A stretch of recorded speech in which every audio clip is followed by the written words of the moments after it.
நம் ஒவ்வொரு உணவும் திட்டமிட்டு செதுக்கப்பட்டுச்சு.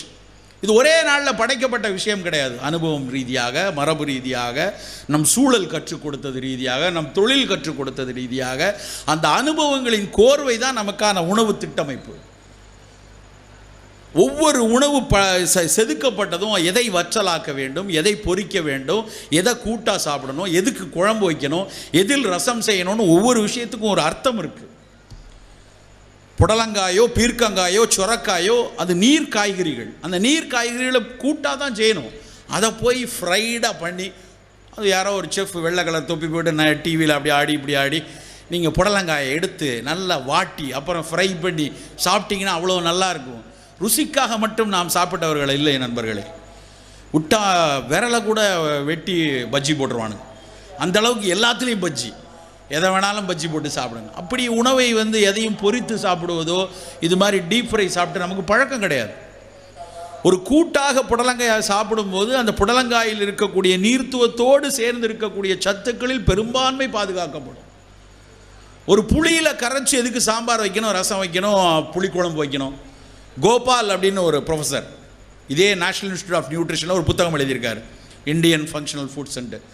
அதில் ஒரு கட்டுரை நான் படித்தேன், அசந்து போச்சு எனக்கு. அந்த கட்டுரை படித்தோம், அவ்வளோ இதாக இருந்துச்சு. புளியில் காய்கறிகளை ஊற வைத்தால் மட்டும்தான் அந்த காய்கறிகளினுடைய சத்துக்கள் வேக வைக்கும் பொழுது பாதுகாக்கப்படும். பார்த்துங்க, எவ்வளவு ஒரு நுட்பமான அறிவு. ஒரு முருங்கைக்காயையோ கத்திரிக்காயையோ வெண்டைக்காயோ புளிக்கரைசலில் ஊற வச்சு புளிக்கரைசலோடு சேர்த்து வேகும் பொழுது புளியில் இருக்கக்கூடிய டாட்டாரிக் ஆசிடோ எலுமிச்சம்பழத்தில் இருக்கக்கூடிய அந்த சிட்ரிக் ஆசிடோ அந்த அமிலத்தன்மையும் இந்த காய்கறிகளில் இருக்கக்கூடிய புரதத்திற்கு அது கவசமாக இருந்து காய்கறிகளினுடைய புரதம் பெருவாரியாக சேதமடையாமல் கொதிப்படையும் போது வேக வைக்கும் போது சத்துக்கள் இழக்காமல் இருக்க புளிக்கரைசலை தான் வைக்கணும்னு இருக்கான். சாம்பாரும் ரசமும் புளிக்குழம்பும் சும்மா வைக்கல நண்பர்களே.